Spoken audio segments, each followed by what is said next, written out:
From the land of lakes, this is 10,000 Takes. Brought to you by Minnesota Score Radio.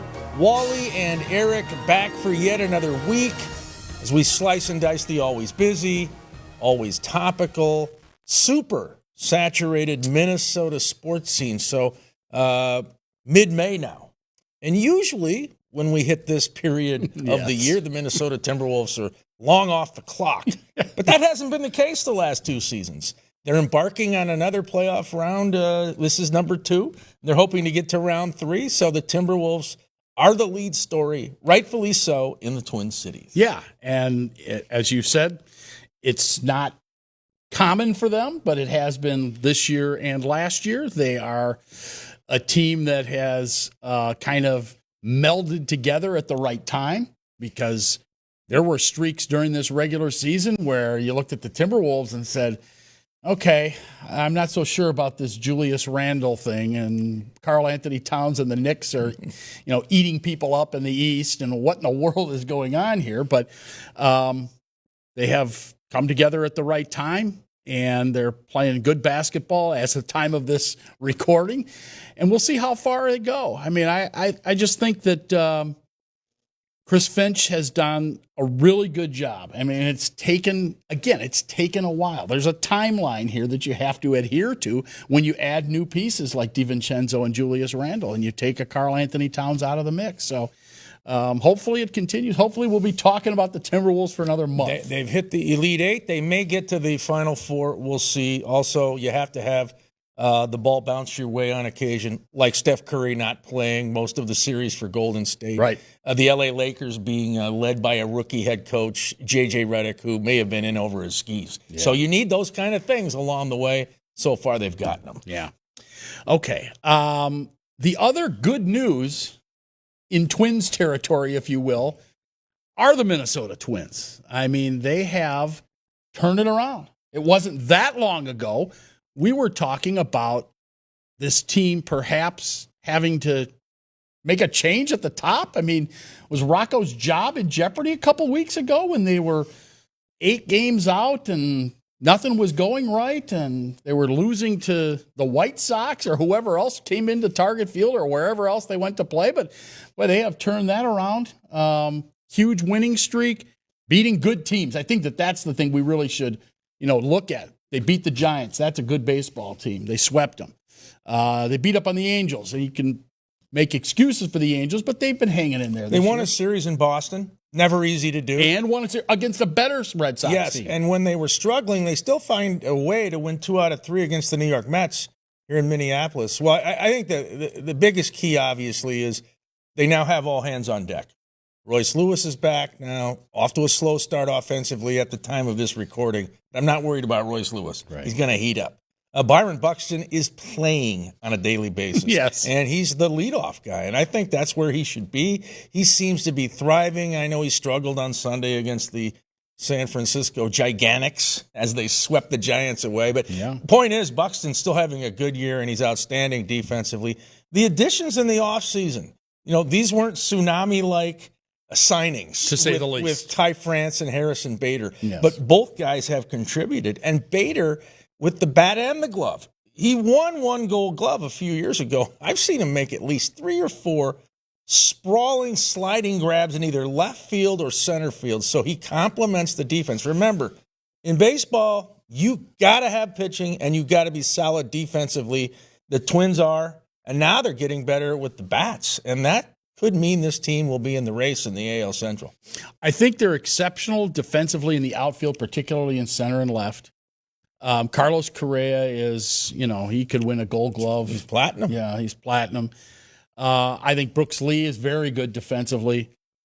I don't know if we've seen the best out of Royce Lewis defensively. He's okay, and Ty France is okay. And I think it's good enough, but the outfield defense has been really good, and that saved them a bunch of runs. It has, There's and that's no question. Minus Max Kepler, who's now in Philadelphia. But I do want to say one thing. The game last Saturday night, national TV on Fox, They're taking on the Giants, and late in the game, San Francisco has a runner at third base, the tying run in Heliot Ramos, and the backup catcher, Christian Vazquez, picks him off third base. Defense. It was an incredible play. I don't know the last time I've seen that, and that's a game-saving pickoff. So those little things do add up, and right now the Twins are a confident unit as they're on a road trip in Baltimore and Milwaukee this week. Yeah, I'm going to be visiting in Milwaukee. I'm going to go watch them play in American Family Field, formerly known as Miller Park. You're going to go see how many times Bernie Brewer goes down the slide into the big let's hope not. Tub of beer. Yeah, let's hope not. And let's hope that the roof is open. That's another thing. Boy. Yes. I don't want to be driving all the way over to Milwaukee via Green Bay, by the way, to watch the Twins and the Brewers indoors. That I don't want to see. Hopefully not, but if those T-boomers start forming over Lake Michigan and if there's a lightning bolt, cloud to ground, that roof's going to be sealed shut. If there's a cloud over Montana, it's going to be shut, man. I was there a year ago to watch Cleveland play, and we got that. All right, we need to take a break. We're going to talk more hoops on the ladies' side. All right, we are 10K Takes, your Timberwolves ticket.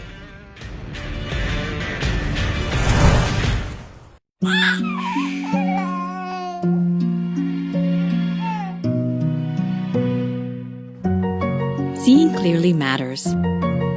Being seen matters more. Nobody cares for eyes more than Pearl.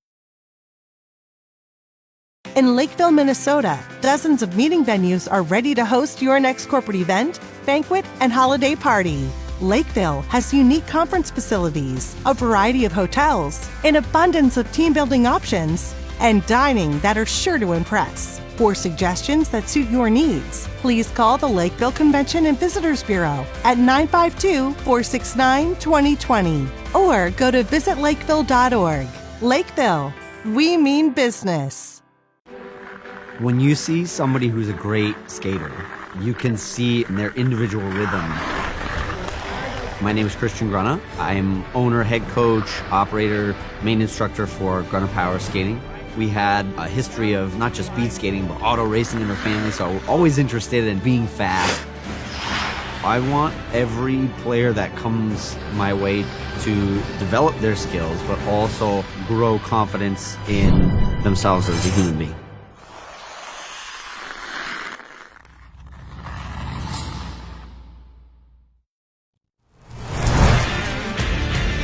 And we are Minnesota Scores 10,000 Takes, and we're going to talk some hoops right now. Lynx getting started. Of course, Timberwolves in the postseason. They're joined now by who else but Lea B Olsen, broadcaster for both the Timberwolves and the Lynx. And before we get into the Lynx, because they start their season this week, the regular season, I should say, I wanted to get your thoughts on this Anthony Edwards face of the league type of thing. I mean, I know that he has been asked that question. He says, I don't want to be the face of the league. I'm not the face of the league. Any thoughts on that? Is he? Will he be? Should he be? Does it even matter? Personally, I don't think it matters. I think it's one of these things that it just is going to happen.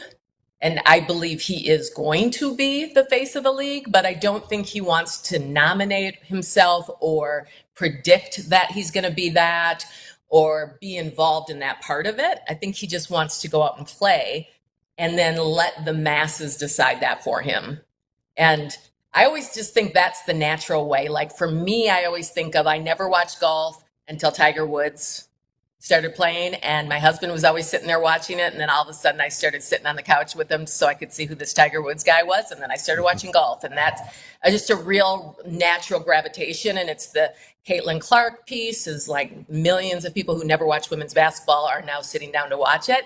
And I think the face of the league is the same thing. It's just like you're just that dynamic, incredible, interesting, fantastic player, and you just take that space. And so I don't think he's interested in the conversation before it, though. All right, Lea, so the WNBA season will tip off here this week. Minnesota Lynx at the Dallas Wings. So that, of course, means Paige Beckers and her debut, and that should be off the chain down in the Metroplex. And I want to tie that into what happened earlier this week. The Mavericks win the lottery in the NBA, which Presumably that means Cooper Flagg will be playing for Dallas. What's it do for basketball in DFW to have Beckers for the Wings, Flagg for the Mavs, along with Kyrie and Anthony Davis? Yeah, how exciting. What an exciting time to be in that part of the country, right? I'm interested in seeing what happens with Paige there, because there was a lot of talk before the draft that she wouldn't be interested in going there because it has not been a successful place for the WNBA thus far in Dallas. And so, but that's really not quite yet where the WNBA is, where players are not going to places that they don't want to play. But what they did promise her basically was, you know, they're going to get a new practice facility. They brought in new coaches, a new general manager. So they basically revamped the whole thing to show her that we will change everything as soon as you arrive. So I'm really excited to see how long that's going to take. I think Paige will be an immediate impact on the WNBA, but I don't know that that team has enough around her to be a great team. It'll be interesting because, like, Caitlin Clark was able to lift her team up just basically by her great play to get them to the playoffs. So I'll be interested to see if Paige can do that same thing here in Dallas. And it'll be challenging because there's just so much talent in the WNBA right now. Well, since you brought up Caitlin Clark and Paige Beckers in the same sentence, we know Paige Beckers is coming here on Wednesday the 21st. That'll be the home opener for the Lynx. Yep. And you know that it's going to there's going to be a ripple effect. Fans are going to come and watch Paige. She's from Hopkins. Heck, it's going to be Paige Beckers Day. I think that they're renaming the city of Hopkins Paige Beckers on the 21st. So all kinds of crazy stuff going on. But do you think league-wide, and I have my suspicions about this, I don't think that she's going to have the same impact as far as we got to go see her like they did with Caitlin Clark. Would you agree with that? Because I think Caitlin, as you already said, is probably the face of the league right now in that respect. Yeah, Caitlin has, to me, that weird kind of it factor that you just either have it or you don't. And like, as I mentioned to Tiger Woods, for me in the NBA, it was Michael Jordan. And so Caitlin has that. And again, like, you don't get to decide who gets that. The fans decide it. And that's simply what it is. And so Paige is, you know, I wish if we would have never had Paige have injuries, I wish we could have saw like how her college career would have played out, because her career has just been marred by injuries so much that, like, she got the championship right there at the end. But if you remember when she first went to UConn, they thought she'd probably win 4 of them. And so, so I think she's still kind of rebuilding her career to show everyone that, like, yeah, I'm a great player, but I'm going to be an elite WNBA player. And everyone's kind of watching to see, like, what is that going to look like for her? But whatever that weird thing is that Caitlin Clark has, where people who have never watched the game before come, and part of it is just her style, is that, you know, the logo shot people are fascinated with. I personally, the part of Caitlin's game that I find so interesting and kind of amazing to watch is her ability to, like, she'll take the ball out under the basket and she'll look down court and she'll see what's going to happen and she'll get a pass down there quickly. So it's like, to me, it's her court vision that I think is really intriguing to watch. But I think that's going to be a little different for Paige. I think Paige is going to I think she's going to fill Target Center up for us. But I'm not sure yet what that will look like around the league. Right. All right, Leah, I'm curious as to what you think. And I don't blame the WNBA for, you know, propping up Caitlin Clark. She's instant ratings, instant cash. Yes. On a smaller level, Angel Reese, you got to have a nemesis. Paige Beckers. But does this fuel Cheryl Reeve and the Lynx, though? You've got Nafisa Collier, who, talent-wise, is the equal of anybody in the WNBA, and yet I feel like the Lynx always get bypassed. Oh, yeah, Caitlin Clark's coming to town. Beckers is coming to town. Angel Reese is coming to Minneapolis. Did they use that as motivation? Because it is a team game, and they just missed winning another title last season. Yeah, and they just missed it based on an official's call. So I would agree. Yeah.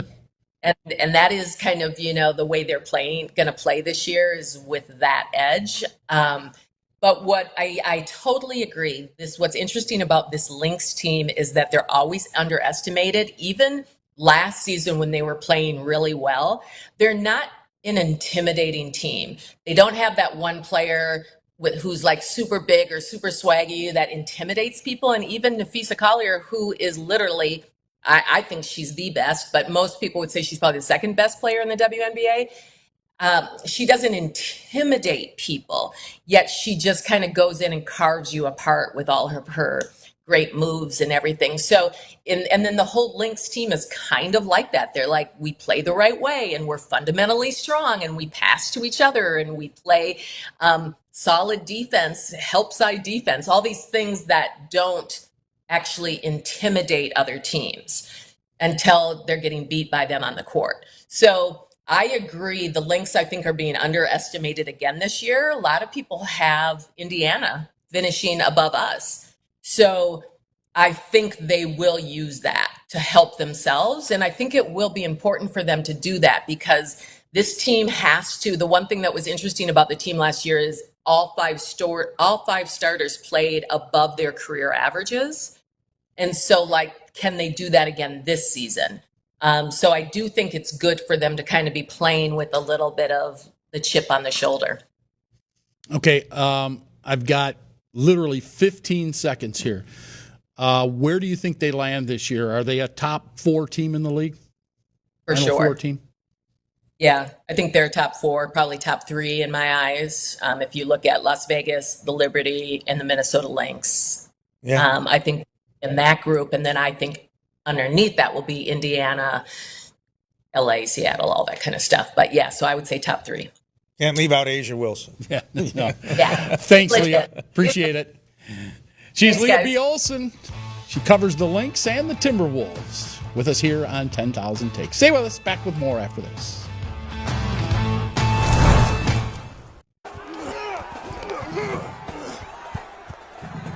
Great touchdown. Can I have a quick word with you?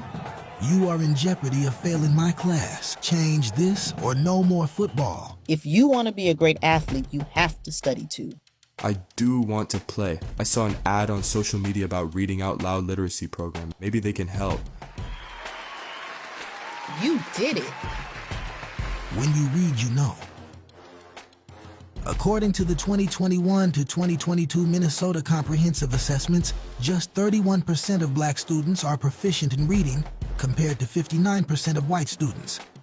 In addition, just 20% of black students are proficient in math, in comparison to 54% of their white counterparts. The more you read, the more you know. Reading out loud literacy can help you. Visit llcooljorg.com for more information. Reading Out Loud Literacy is sponsored by City of Minneapolis Community Trauma Response Fund. I've been meaning to give you these for many years. I think they're perfect.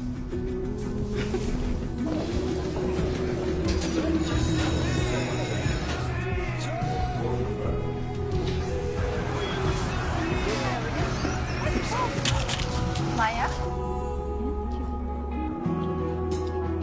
Oh, I love your earring. Why didn't you try these? It isn't just about vision. It's about care. Nobody cares for eyes more than Pearl.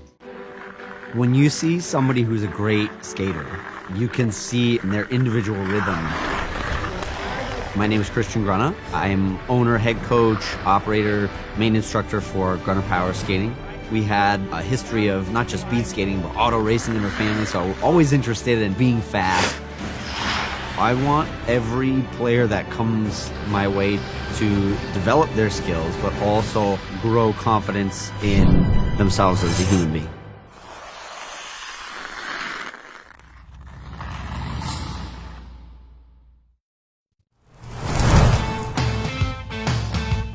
So you're going to spend your summer driving around the U.S. of A., trying to find a Major League Baseball park that you haven't been to yet? Well, if you're going to do that, you might as well drive to Tennessee. They have never had an MLB game in the state of Tennessee. The Volunteer State has not had volunteers filling up a stadium until August 2nd. They're going to play it on a NASCAR track.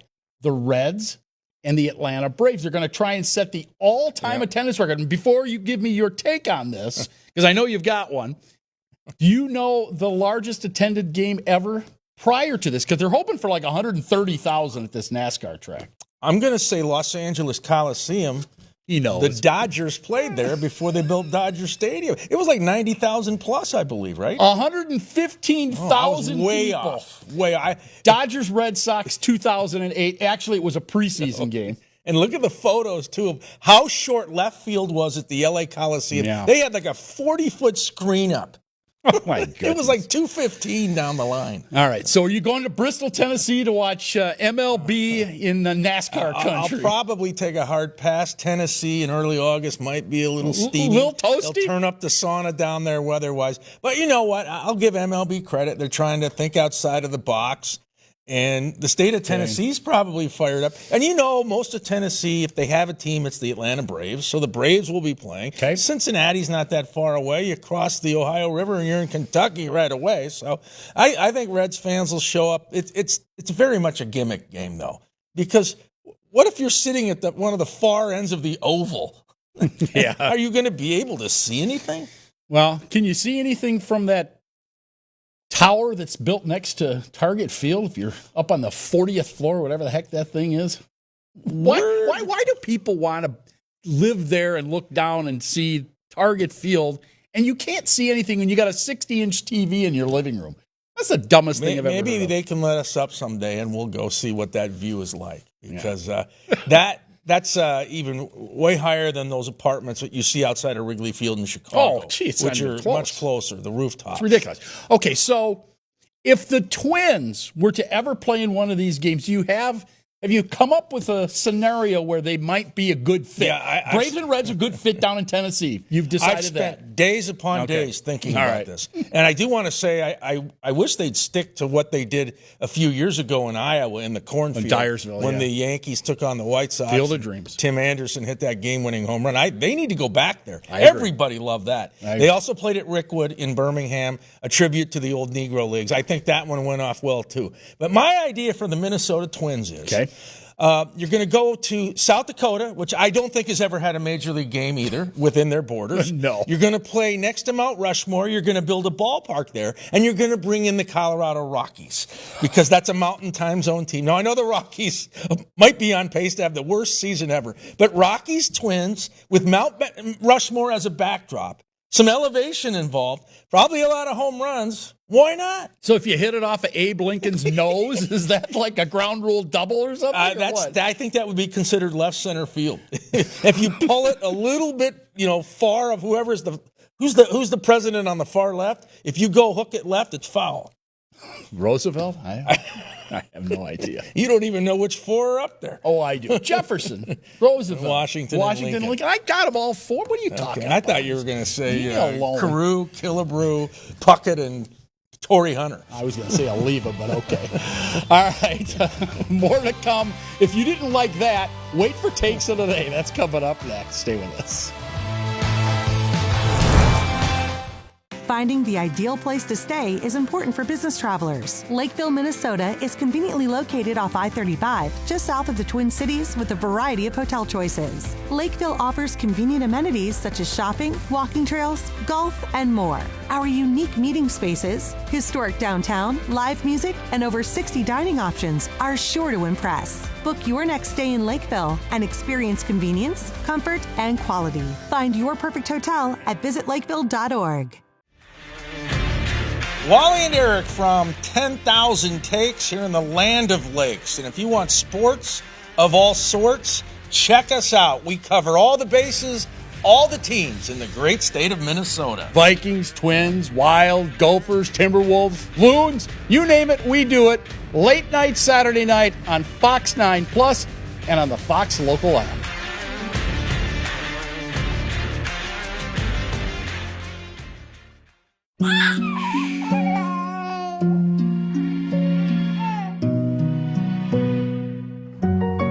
Seeing clearly matters. Being seen matters more. Nobody cares for eyes more than Pearl. Dream jobs can feel out of reach when reading is a challenge. Literacy will literally make sense of the things you see. Reading out loud, literacy will literally make sense of the things you see. Minnesota is approaching. According to literacyactionnetwork.org, Minnesota is approaching a worker shortage due to an aging and retiring workforce and the growing skill needs of employers resulting from globalization and technological change. As it stands, Minnesota's adult workforce will not be able to accommodate the employee needs of employers. Nearly 1 in 5 Minnesotans over age 25 do not have a high school diploma, and many who do still lack the basic skills necessary for employment. Learning to read is fun and essential. Reading Out Loud Literacy is sponsored by City of Minneapolis Community Trauma Response Fund.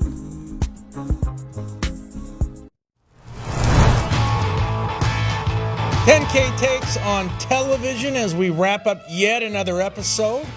Big shout out to the viewers up in the Twin Ports and, of course, here in the Twin Cities, up and down that I-35 corridor, and they want to know what your mood is. Giddy, sarcastic, demanding, angry. What is it this week? Not angry. Actually had a nice time. Stunning. Yes. A nice time this past Saturday going and watching a baseball game. Brought my dad, brought my son Paul, who, of course, is the editor of this show. And no, we didn't get our ears blown out by a bunch of loud music. No, we didn't have drunks tripping over us to get to their seats. In other words, we didn't go to a Twins game and we didn't go to a Saints game. No, we went and watched the University of Minnesota Golden Gophers at Siebert Field. It was a pleasant experience. Close enough. We could drop folks off right at the front gate there, and you walk, 100 feet up to your seats. Price is right. You don't have the music blaring throughout the game, trying to stimulate the audience. It was just a nice day, weather-wise, beautiful, fun baseball game to watch against the University of Maryland. I would highly recommend it. Go over to Siebert Field and support the Golden Gophers. Watch University of Minnesota baseball at Siebert Field. It's a nice experience. Oh, yeah. By the way, that was their last home weekend set of the year. They finished the season at home this past Sunday. So, like every Minnesota team, wait till next year. Well, hey, at least they had one good weather weekend. They did. Here in the frozen north. And what's that mood? Oh, yeah. Giddy Guardian, or maybe this week, Giddy Gopher. Giddy Gopher, Glad yes. you had a good time. That was nice. All right. Well, my take of the day, of course, earlier this week, it's one of the NFL's mega events in the offseason. Yes. The schedule release. It's all come out. Now we know which continent certain teams are playing on, North American, South American, European, which time zone, who's going to play Thanksgiving, who's going to play Christmas, who's going to play on New Year's, who's going to get stuck with a Black Friday game. All of that has been settled, thank goodness. It's been bothering me for weeks. I'm sure it has. But here's what I really want to say. Yes. Because a lot of you out there are now predicting what the Minnesota Vikings record is going to be. And there are 31 other fan bases doing the same thing. Pump the brakes on it. If you're basing the Vikings record for this upcoming season on what you saw last year, you're foolish. NFL seasons are like snowflakes. None are the same. They're different. Heck, it's a week-to-week league, let alone a year-to-year league. So, I mean, did you think at this point a year ago the Washington Commanders would be in the NFC Championship? No. Probably not. Did you think that Seattle would be a much improved team? Probably not. By the way, that's where Sam Darnold is, and the Vikings will travel to Seattle this year to face the Seahawks and their old friend Sam. My point is, don't even think about predicting it. There's so much that can change. Injuries and, somebody like a Jaden Daniels becomes a superstar overnight. So just enjoy the ride and quit trying to micromanage things, NFL Nation. Did you really think that Sam Darnold was going to lead the Vikings to 13 wins in the playoffs? Probably Absolutely not. Yeah. By the way, Atlanta comes back here again. Will Captain Kirk be in a Falcons uniform? Well, on the bench, maybe. All right, on that note, we got to go. Let's FedEx out those thank yous. One to David Weld, Paul Langfellow, Rocky, Lea B Olsen, for Wally. I'm Eric, saying so long. This is 10K Takes Your Sports